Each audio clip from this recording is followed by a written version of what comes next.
You know what time it is. It's your favorite social media coach, Melle Howard.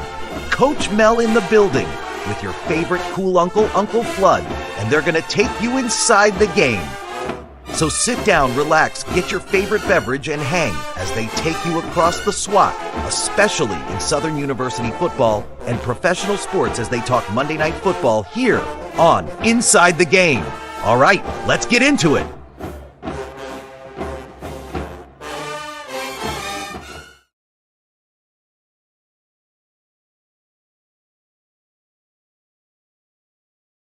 Good afternoon, good evening. Thank you so much for being here with us today. As you can see, they continue to elevate our platform. We have commercials now. We have cool intros. It's amazing, and I can't wait till Unc gets here so that he can see it. But today, I will be starting the show solo. Unc will be joining us. He's running just a little bit behind, but he is coming today to discuss all the things that we have continued to discuss and all the things sports. Just really excited to be here with you guys tonight. Really excited about this platform. So shout out to We Grow People. Shout out to Roxy. Shout out to Wiley. I'm just thoroughly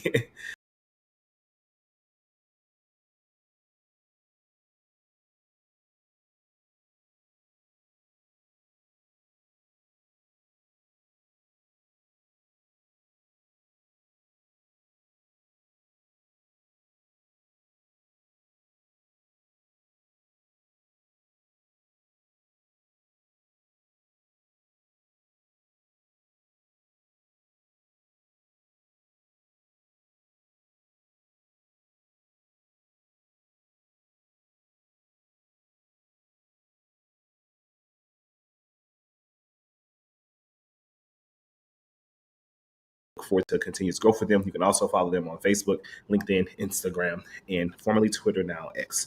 Welcome to another edition of Inside the Game with Coach Melle and soon to be Uncle Flood. I'm really excited to be here with you guys tonight. We will be having maybe a shorter show tonight. We have a couple of things to talk about. As you guys know, it's almost like the dead season in sports world. Not necessarily. There's always something happening, but we have the WNBA draft tonight. We also have baseball, but as the May in between August, times are a little different. You're seeing my kitchen tonight because I'm cooking, so I have to keep a close eye on back there so I don't burn nothing. But no, just really excited about diving into the topics that we have for you tonight. And there's one specific topic that I definitely know that Uncle wants to chime in on. And so with that being said, tonight is the WNBA draft. And so I'll start with the WNBA draft. It is literally beginning in 20 minutes. And it's really exciting to see what has happened in the women's game, also known as the W. And really excited to see this new class. We are expecting Anissa Morrow from LSU.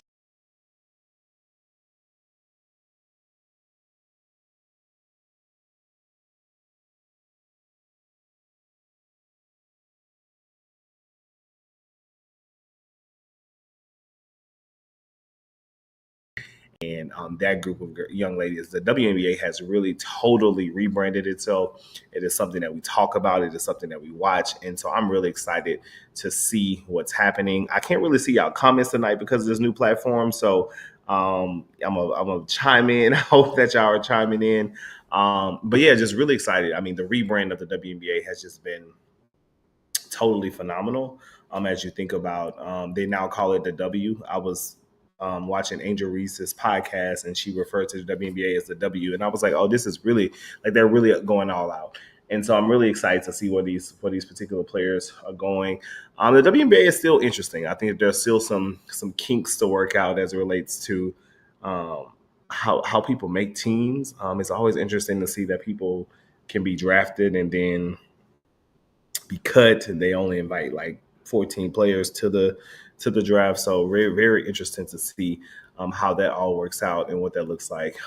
Kim Mulkey just got off a plane recently, within the last 30 minutes to go and see Anissa Morrow get drafted. We're expecting her to go in the top 3, top 4 picks. So really excited about Anissa. I think Anissa is going to be a special talent for whoever gets her. When you talk about just physical play, when you talk about just go get it, when you talk about rebounding, when you talk about in this last game, the development of her outside shot, similar to what we saw with Angel Reese, I think that Anissa could really make some waves in the WNBA. And if she improves her outside shot, it's gonna be something to see. It is going to be a sight to see. So looking forward to what that looks like. I'm reading through our technical things right now. Elvis, when you say that, you can.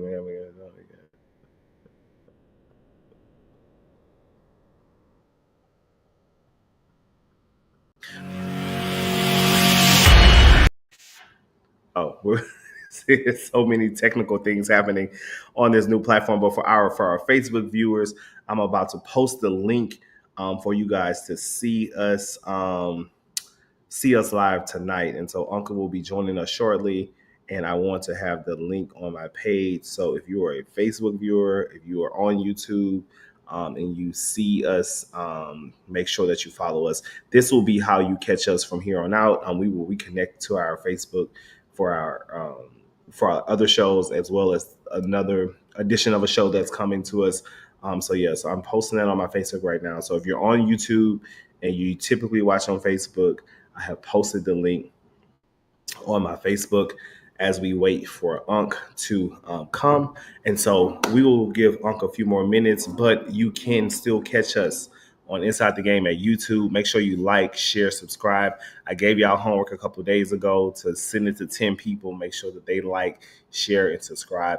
As the influencers and the content creators say, it goes a very long way. We also have our website. You can find us on our website at Inside.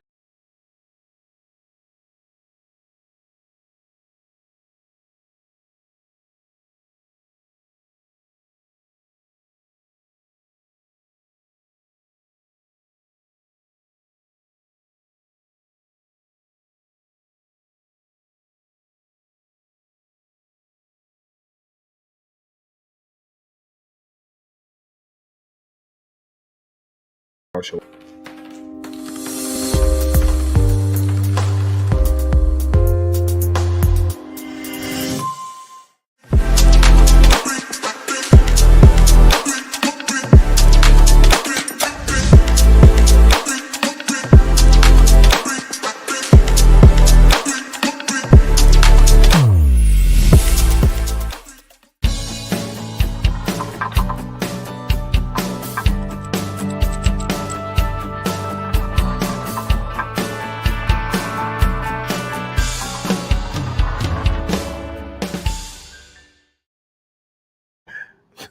I mean, just look at that. Look at the quality of the commercial.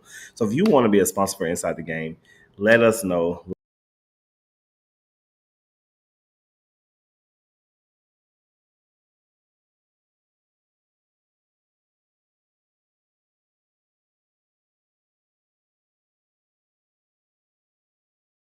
A part of this game and a part of this.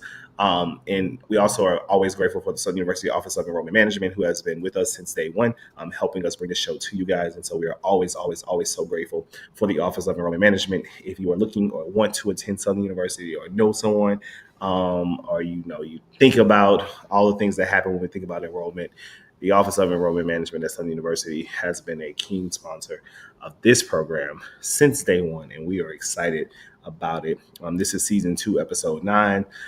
And so as get ready to come on to the show, I guess I could just start and giving my take. But before I even give my take on this particular situation, we have a graphic, and I think we should just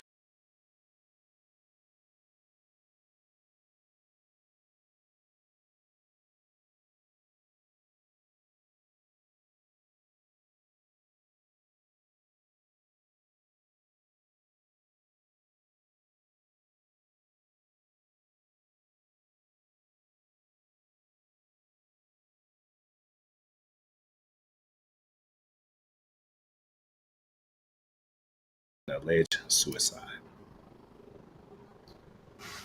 And so when I think about this situation, so many things. I have so many thoughts, so many thoughts to process, so many thoughts to that just go through my mind as I think about what happened to this young man. You literally had a young man who was at the top of his game, who was projected to go into very early rounds of the NFL draft that's coming here in a couple of weeks. Um, and you also had a young man who was a hero to many as it relates to just his ability to play the game of football. And so I think about a couple of things when I think about this situation.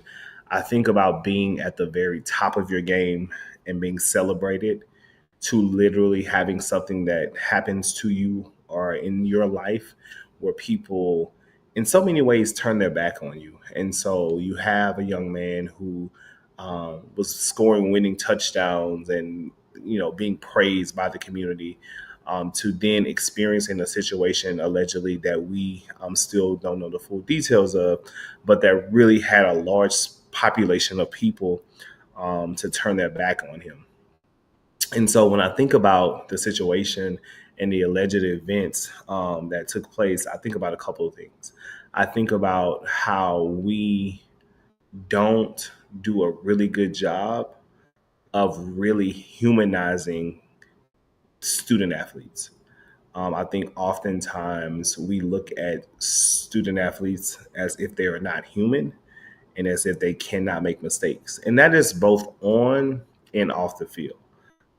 I've seen where student athletes literally have to delete social media because of something that happened on the field. So let's say a drop pass or a misplay that costs a game to be decided one way or the other. And as someone who is very passionate about the game, as someone who gets emotionally involved in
what just makes me so just angry with this situation is that we literally have here today, gone tomorrow play out, but we also have the world showing us who the world is.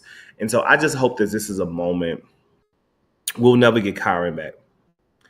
And so I hope that in this moment we think about how are we pouring into people who are around us, who we care about, specifically in this case, student athletes, because those young men and ladies literally have the weight of the world on them. And at any moment, that world can come crashing down. And yes, they need us to support them during the games, and yes, they need us to cheer them on when they, getting NIL deals or accomplishing things on the field.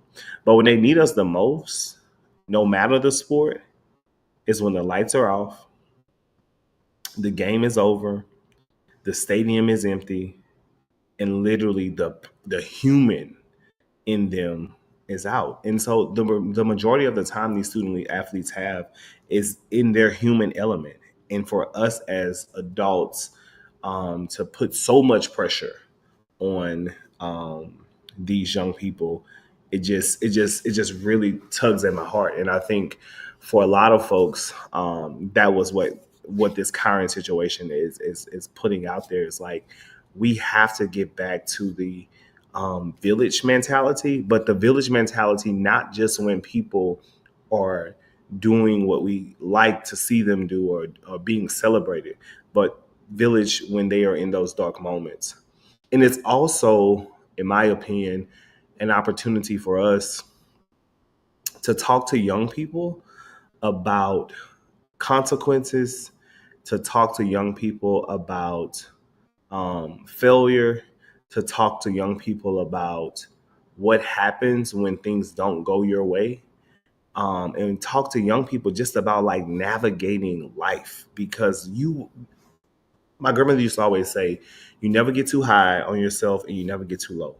Because literally, life is a system of ebbs and flows. There will be good days, there will be bad days, there will be terrible days, there will be great days. And so I think as the village, we have to do a better job of helping our young people understand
at LSU and beyond live forever. May your or may there be peace for your family. May there be peace for the people who love you, peace for your friends, for your family, for the LSU community. It's difficult, especially when someone goes by suicide. It's really difficult to process. It's really difficult to navigate, and it's really difficult to live in. And so, with that, I'll say rest in peace, Kyron. And we are praying for his family here at Inside the Game. We are sending them positive thoughts, peace of mind, and yeah, we hope that we take this young man's life and legacy to learn from, and really think about how we help our student athletes navigate this thing called life, and how do we add that human element to the things that they're dealing with and the things that they're going through. So, rest in peace to Kyron.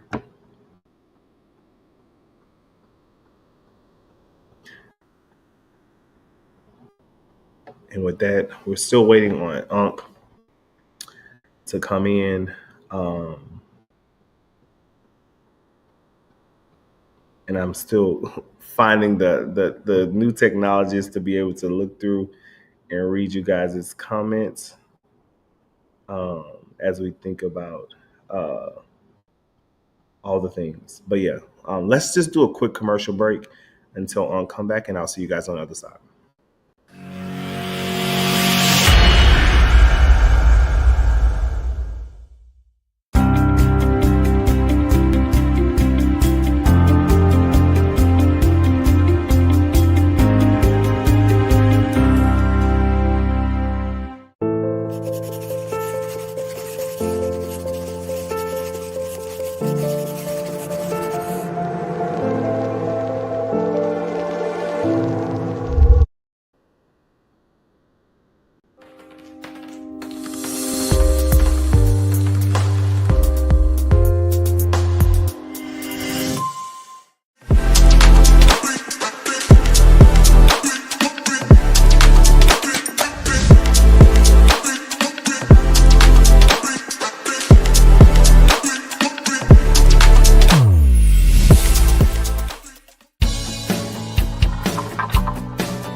you guys can see, the commercials are elevated. So if you want to get your business or your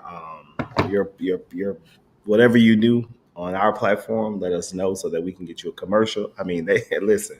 The people over there, We Grow people, are really setting the scene. Unc is unfortunately in traffic right now, and so we are going to probably wrap a little early today. But I wanted to close with a couple of things.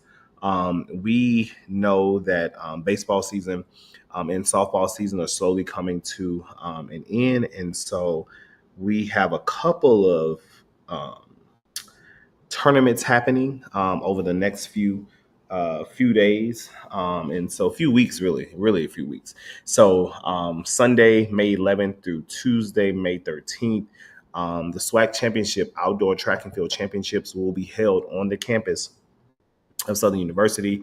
You can purchase tickets at SWAC.org for championships.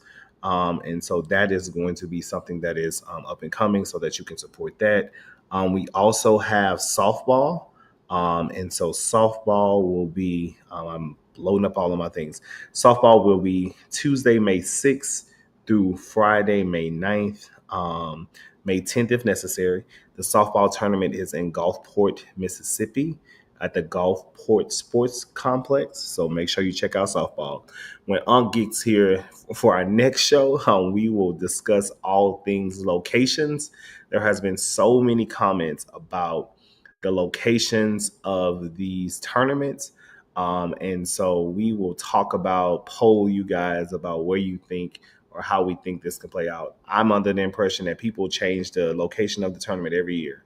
Either you going or you're not going to these tournaments. Like it's crazy how much we talk about these tournaments and we don't support when it's time. Like people haven't been to any games at their own schools and criticize the SWAC for doing what the SWAC does.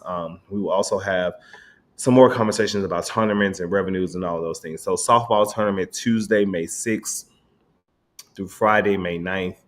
It will be held in Gulfport, Mississippi at the Gulfport Sports Complex. Brackets should be out here soon. We also have baseball. It is May 21st through the 25th in Birmingham, Alabama. I know how y'all feel about Birmingham. It will be played at Rickwood Field in Birmingham, Alabama. So, as we said, the sports season is winding down for us as we think about SWAC sports and then, all the things. And so it's kind of like that slow period of sports, but we will really, really, really look forward to engaging you guys. Hopefully, you're watching the WNBA draft. We're looking forward to shouting out Anissa Morrow as she gets drafted. We already know Paige Buckets is going to be the first pick in the draft. So chime in, check out the website, shoot us some message, some love, become a sponsor, email us some topics, questions, guests that you want to see on here on Inside the Game. And with that, we're going to close out a little early, but before we go, one last um, well wishes to the current